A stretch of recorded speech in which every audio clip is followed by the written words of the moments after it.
are thrilled to bring you our first ever production of CNN 10, a new 10-minute program that explains global news to our global audience.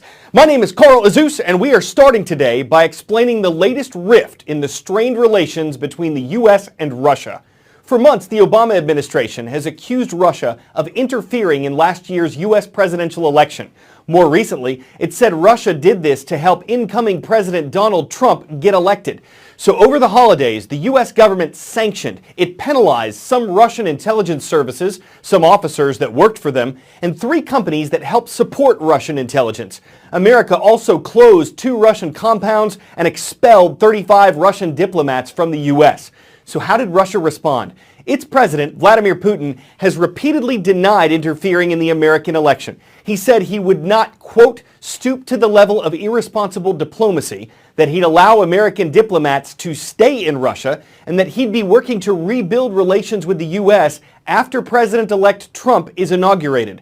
A lot of different perspectives on all this. The head of WikiLeaks, which published millions of hacked U.S. documents, said they did not come from the Russian government.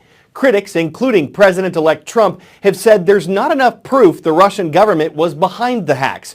U.S. House Speaker Paul Ryan called the U.S. sanctions on Russia overdue, but said they were an appropriate way to end 8 years of failed policy with Russia. And Senators John McCain and Lindsey Graham said the sanctions don't punish Russia enough. There's also trouble in the relationship between the U.S. and Israel, an American ally in the Middle East. On December 23rd, the United Nations Security Council passed a resolution. It says that Israel is breaking the law by building settlements on land it captured and claimed as its own during a war in 1967. The U.S. usually vetoes resolutions like this because it sees them as overly critical of Israel. But in this case, the U.S. abstained. It didn't vote. That allowed the UN resolution to pass when 14 other members of the Council voted for it. The resolution itself is mostly symbolic. It doesn't penalize international trade or cooperation with Israel, but it makes a statement that infuriated Israel, which has accused the Obama administration of secretly supporting the resolution. The U.S. government denies that, but all this has deepened the divide between America and Israel. As a rule, settlements are Jewish-only communities that are on Israeli-occupied land that the Palestinians had hoped to use as a future state. And one of the sticking points here is that the Palestinians feel like their land has been stolen, and also that it stops them from having a contiguous or continuous area to call their own state. The Israelis say, look, some of this land is historically ours, some of this land is politically ours, and also they're using some of the land for security purposes. All in all, this is one of the sticking points in the peace process, and one of the things that Secretary Kerry has tried to undo. But now the gloves are off because of this UN resolution, in particular the Security Council Resolution 2334. You are seeing the reaction from Israel, especially Prime Minister Benjamin Netanyahu, who is furious over this resolution that has basically slapped Israel's hand and said that they are breaking international law by putting those settlements in place. And then we heard from Secretary John Kerry, who talked about the fact that he believes that this is a real sticking point, a real problem in trying to go forward in a peace process. 10-second trivia. What part of the U.S. Constitution says congressional terms start on January 3rd? Article 4, the 14th Amendment, or the 20th Amendment? It's the 20th Amendment that sets January 3rd as Congress's start date unless Congress changes the date by law. And it was the 115th U.S. Congress that was sworn in on Tuesday. Of the 100-member Senate, 52 are Republicans, 48 are Democrats. That includes 2 independents who vote with the Democrats. Of the 435 voting members of the House of Representatives, 241 are Republicans, 194 are Democrats. Do you solemnly swear that you will support and defend the Constitution of the United States against all enemies, foreign and domestic, that you will bear true faith and allegiance to the same, that you take this obligation freely, without any mental reservation or purpose of evasion, and that you will well and faithfully discharge the duties of the office on which you are about to enter, so help you God. Congratulations, you are all now members of the 115th Congress. That's what it's like to be sworn into Congress.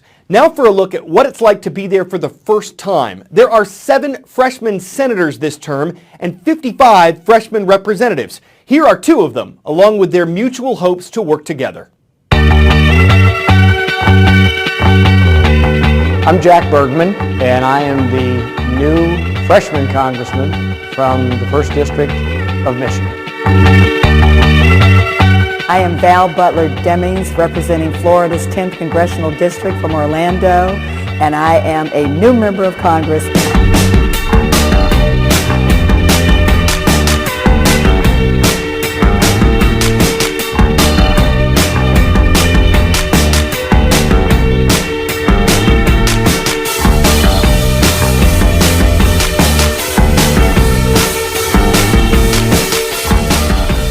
People like us are sitting here today in these new freshman congressman roles because the people who vote said they want to see something happen different than what has been happening here in Washington, D.C. in the recent past. I believe that's why folks like Val and I got elected. Many times we only focus on our differences and not our similarities. And I believe it was a major moment for us to begin there, not leading with our party.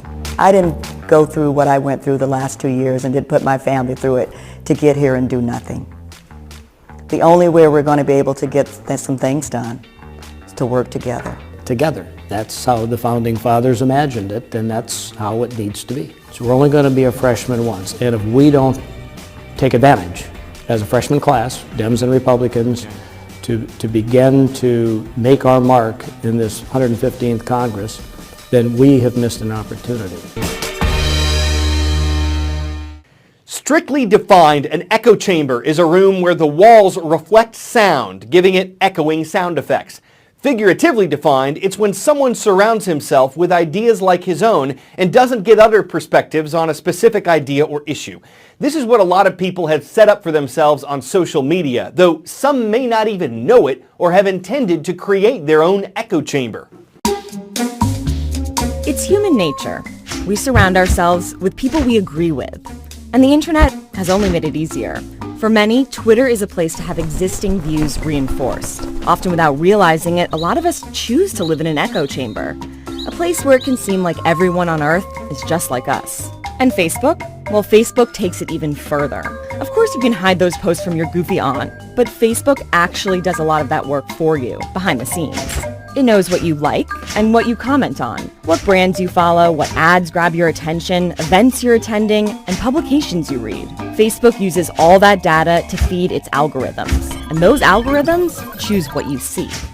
And if you know where to look, you can actually see what Facebook thinks you like, your interests, your hobbies, and even your political views. The result is what's become known as the filter bubble, where your timeline is filled with opinions you share. Facebook actually makes money off knowing those things. They sell you and your filtered bubble to advertisers. Those advertisers will pay more to get their products in front of people that are likely to buy them. And if you're seeing things you like, you'll spend more time on Facebook, seeing more ads, and making the company more money.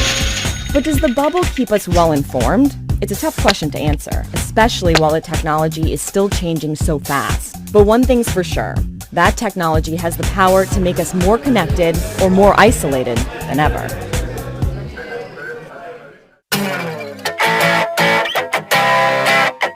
Now for 10 out of 10. Our last minute today goes to a robot designed by a man who worked on movies like Transformers.